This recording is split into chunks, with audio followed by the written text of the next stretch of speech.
Sometimes, it does not get better.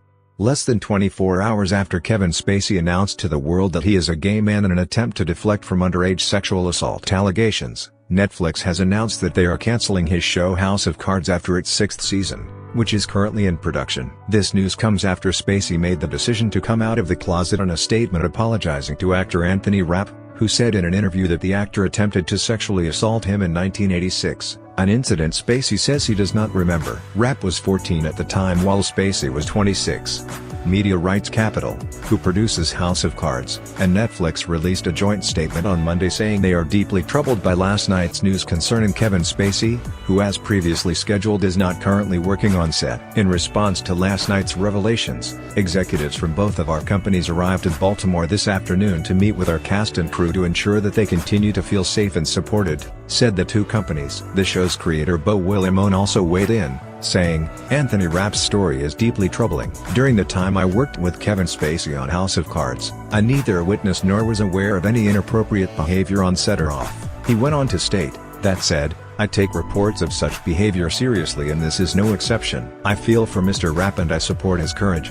There is also a chance that Spacey's character was never meant to be in the 6th season, with his character's health an issue throughout the 5 previous seasons of the show and the actor currently in the middle of shooting a Gore Vidal biopic. Spacey, 54, is now being compared to Harvey Weinstein by members of Hollywood's LGBTQ community, who view his sudden openness about his sexuality as nothing more than a calculated manipulation. Rosie O'Donnell, who is never one to hide her feelings, went right for the jugular in her response, writing, "You don't remember the incident, 30 years ago. F you Kevin.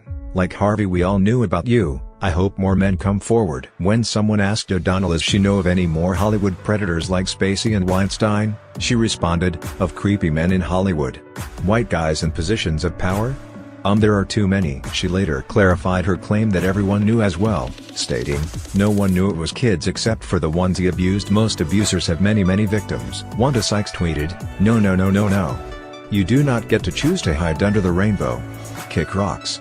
Zachary Quinto meanwhile took a more thoughtful approach, and eviscerated the 2-time Oscar winner in a searing indictment of his behavior through the years in which he accused the actor of remaining in the closet for his own benefit. "It is deeply sad and troubling that this is how Kevin Spacey has chosen to come out," wrote Quinto, who produced the 2011 film Margin Call which starred Spacey. "Not by standing up as a point of pride, in the light of all his many awards and accomplishments thus inspiring tens of thousands of struggling LGBTQ kids around the world, but as a calculated manipulation to deflect attention from the very serious accusation that he attempted to molest one." He continued, "I am sorry to hear of Anthony Rapp's experience and subsequent suffering, and I am sorry that Kevin only saw fit to acknowledge his truth when he thought it would serve him, just as his denial served him for so many years. May Anthony Rapp's voice be the one which is amplified here.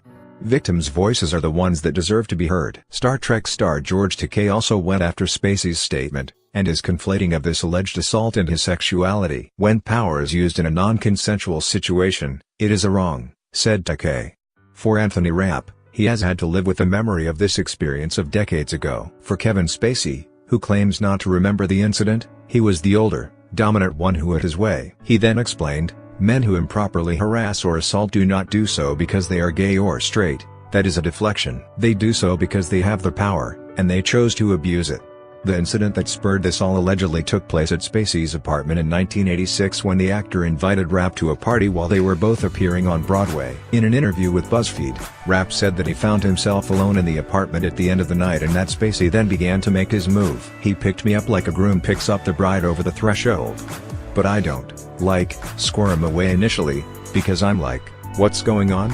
And then he lays down on top of me," said Rapp, who detailed being pressed up against the bed before being able to squirm away and ultimately leave the house without being assaulted by Spacey. At the time, Spacey was just at the start of his illustrious professional career, having been selected by Jack Lemmon personally to star alongside him in the Broadway run of Eugene O'Neill's Long Day's Journey into Night. That same year, he also scored his first big screen role with a cameo in the Nora Ephron comedy Heartburn. His brief part was that of a subway thief, whose failed attempt to steal the purse of the film's leading lady, played by Meryl Streep, is one of the more memorable parts of the movie. He would go on to win the Oscar for Best Supporting Actor in 1996 for The Usual Suspects and the Best Actor trophy in 2000 for American Beauty. There was talk of Spacey possibly scoring another nomination this year as well for his work in the beloved summer hit Baby Driver or the upcoming Getty biopic All the Money in the World. Spacey issued a statement soon after the BuzzFeed story was published on Sunday, which began with his claim that he did not recall this incident. "But if I did behave then as he describes, I owe him the sincerest apology for what would have been deeply inappropriate drunken behavior," wrote Spacey. "This story has encouraged me to address other things about my life.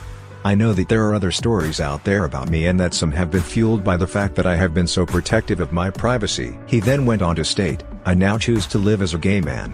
This was a shocking statement from Spacey, who in 2010 said that being forced to reveal his sexuality was akin to being a bullied teen in an interview with the Daily Beast. "I think what we have seen in terms of gay teenagers committing suicide because of bullying is anguishing. I think young people, if they are feeling like they are confused, need to know that there are people to talk to and that there are places they can go and not feel alone," said Spacey. "But I feel that they have just as many rights as I do to not be bullied.